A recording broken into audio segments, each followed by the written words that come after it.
माँ तुम्हें कितनी बार कहा है मेरी चीजों को हाथ मत लगाया करो। अब मेरे नए वाले जूते कहाँ रख दिए, मुझे लेट हो रहा है। रुक रुक, मैं निशा से पूछती हूँ। निशा, तूने सफाई करते हुए हरीश के जूते तो कहीं नहीं रख दिए? माँ जी, जूते वहीं जूतों की अलमारी में ही रखे हैं, ये रहे, पर इनके ऊपर चप्पल रखी हुई थी। हाँ ठीक है, लाओ इधर दो। माँ मैं काम से जा रहा हूँ, रात तक लौटूंगा। अरे नाश्ता करता तो जाता, ये लड़का भी ना जब देखो जल्दी में रहता है। माँ जी, ये आपके लिए दलिया बना दिया था, आप खा लो, फिर आपको बीपी की दवाई भी खानी है। निशा, तेरे आने से सचमुच मुझे बड़ा आराम मिल गया।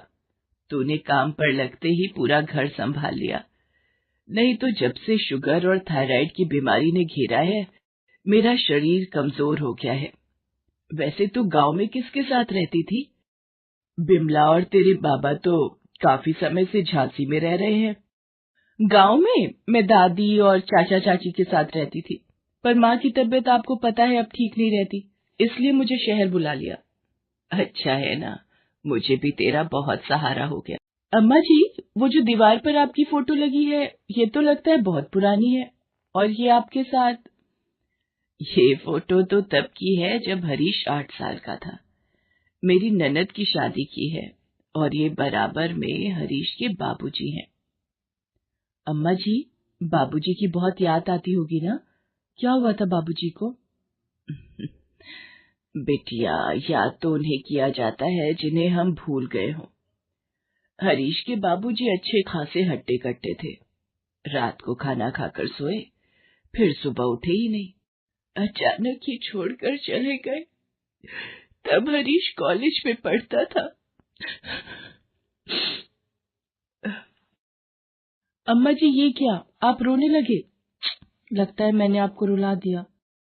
अरे नहीं बिटिया, तेरे से बात करके तो मेरी पुरानी यादें ताजा हो गई। अम्मा जी, अब तो दलिया खाए बहुत देर हो गई है, आप दवाई ले लो, तब तक मैं खाने की तैयारी करती हूँ। निशा विद्या देवी के घर काम करने वाली विमला की बेटी थी। कुछ समय से विमला बीमार थी, इसलिए उसने निशा को ही विद्या देवी के घर काम पर रखवा दिया था। निशा स्वभाव की बहुत अच्छी लड़की थी, इसलिए विद्या देवी उसे बहुत पसंद करती थी। विद्या देवी का बेटा हरीश एक कंपनी में नौकरी करता था। हरीश की गर्लफ्रेंड कंचन भी उसी के साथ ऑफिस में काम करती थी। एक दिन ऑफिस से आते हुए हरीश कंचन को अपने साथ घर ले आता है। माँ ये कंचन है, अब मेरे साथ ऑफिस में काम करती है। इसका बहुत मन था आपसे मिले, इसलिए आज इसे अपने साथ घर ले आया। नमस्ते आंटी जी। खुश रहो बिटिया, तुम तो दिखने में बहुत ही सुंदर हो। और कौन कौन है तुम्हारे घर में? कंचन और विद्या देवी अभी बात कर ही रहे थे कि तभी निशा चाय नाश्ता ले आती है। अम्मा जी, ये पकौड़े और चाय लाई थी। आपकी कामवाली ने पकौड़े तो बहुत ही स्वादिष्ट बनाए हैं। सारा काम भी करती है क्या आंटी जी? ये निशा है, बहुत अच्छी लड़की है। अभी कुछ दिन पहले ही हमारे घर आई है, और आते से ही इसने सारा घर संभाल लिया। मुझे तो इसके रहने से बहुत सहारा मिल गया है। माँ तुम तो हर किसी को एकदम से अपना मानने लगती हो। अभी कुछ दिन उसे आए हुए नहीं हुए और तुम उसके गुण गाते नहीं थक रही हो। हाँ आंटी जी, हरीश सही कह रहा है, इन काम वालियों को इतना सिर पर नहीं चढ़ाकर रखना चाहिए। अच्छा, अब मैं चलती हूँ। Okay, Harish bye. हरीश और कंचन की बातें रसोई में खड़ी निशा सुन रही थी। उसकी आंखों में आंसू आ जाते हैं। तभी विद्या देवी उसे आवाज लगा देती हैं। मुझे पता है निशा बेटी, तुझे हरीश और कंचन दोनों कुछ ज्यादा ही बोल गए, पर तू उनकी बातों का बुरा मत मानना। कोई कुछ भी कहे, पर व्यक्ति का स्वभाव ही उसका चरित्र निर्धारित करता है, और मैं जानती हूँ कि तू मेरी दिल से सेवा करती है। निशा विद्या देवी की हर छोटी से छोटी चीज का ध्यान रखती थी। उसने तो मानो पूरा घर संभाल लिया था। निशा के आ जाने से विद्या देवी की सारी परेशानियां दूर हो गई थी। पर एक शाम विद्या देवी बहुत चिंता में थी और बार बार दरवाजे की ओर देख रही थी। क्या हुआ अम्मा जी, इतनी परेशान क्यों हो, और बार बार आप दरवाजे की ओर क्यों देख रही हो? हरीश पता नहीं कहाँ रह गया, रोजाना तो ऑफिस से जल्दी आ जाता है। अम्मा जी, आपका फोन बज रहा है, मैं लेकर आती हूँ। हेलो, कौन बोल रहा है? क्या? ये नहीं हो सकता। हरीश मेरा बच्चा। क्या हुआ अम्मा जी, आप इतना घबरा क्यों रही हो? निशा बेटी, हरीश का एक्सीडेंट हो गया है। पता नहीं मेरा बच्चा किस हाल में होगा। मुझे जल्दी से अस्पताल जाना है। रुकिए अम्मा जी, मैं ऑटो बुला कर लाती हूँ। विद्या देवी निशा के साथ हॉस्पिटल पहुंचती है। हरीश की गाड़ी का एक्सीडेंट हो गया था, जिसके कारण उसके बहुत चोटें आती हैं। देखिए माताजी, मैं आपको झूठी तसल्ली नहीं दे सकता। पेशेंट के पैर पूरी तरह से डैमेज हो चुके हैं। अब शायद हरीश उम्र भर ना चल पाए। ये सब क्या हो गया मेरे बच्चे के साथ? अम्मा जी, अपने आप को संभालो। कुछ दिनों बाद हरीश को छुट्टी मिल जाती है। वो घर आ जाता है। हरीश की नौकरी भी छूट गई थी। इस वजह से वो और दुखी हो जाता है। हेलो कंचन, क्या बात है? मैं तुम्हें पिछले 1 हफ्ते से फोन मिला रहा हूं, तुम मेरा फोन क्यों नहीं उठा रही हो? और तुम एक बार भी मुझे हॉस्पिटल में देखने के लिए नहीं आई। तुम्हें पता है ना मेरा कितना बड़ा एक्सीडेंट हुआ था। देखो हरीश, मुझे सब पता चल गया है। अब तुम पूरी तरह से अपाहिज हो चुके हो। तुम्हारे दोनों पैर खराब हो चुके हैं और एक अपाहिज के साथ मैं अपनी पूरी जिंदगी खराब नहीं कर सकती। वैसे भी मेरी शादी होने वाली है, इसलिए मुझे आज के बाद कॉल करने की कोशिश भी मत करना। कंचन, मैंने तुमसे सच्चा प्यार किया और इस हालत में तुम मुझे यूं छोड़कर चली गई। ये आपके लिए सब्जियों का सूप बनाया था। मुझे भूख नहीं है, ले जाओ ये सूप। आपको पानी पीना था तो मुझे बोल देते, अभी बेड से गिर जाते। मुझे किसी की हेल्प नहीं चाहिए, मैं किसी की सहानुभूति नहीं मांग रहा।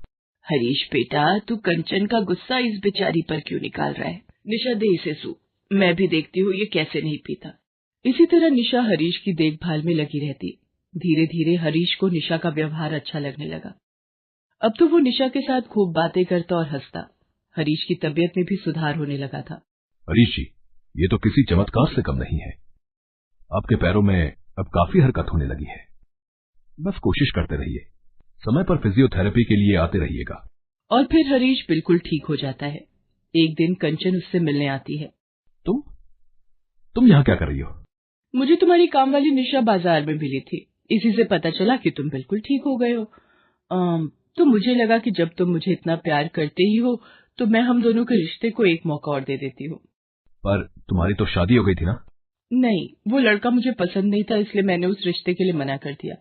वैसे भी अब तुम ठीक हो गए हो तो हम दोनों को बहुत जल्द शादी कर लेनी चाहिए। एक काम करते, हम अगले हफ्ते ही शादी कर लेते हैं। कंचन, जरा खड़ी हो ना।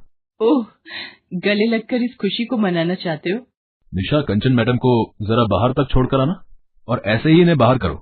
दरवाजा अंदर से ठीक से बंद कर लेना। मैं अपने घर में फालतू की चीजें पसंद नहीं करता। तो मैं देख लूंगी हरीश, तुम मेरा अपमान कर रहे हो। अरे तुम्हें मेरी जैसी लड़की मिलेगी नहीं, याद रखना।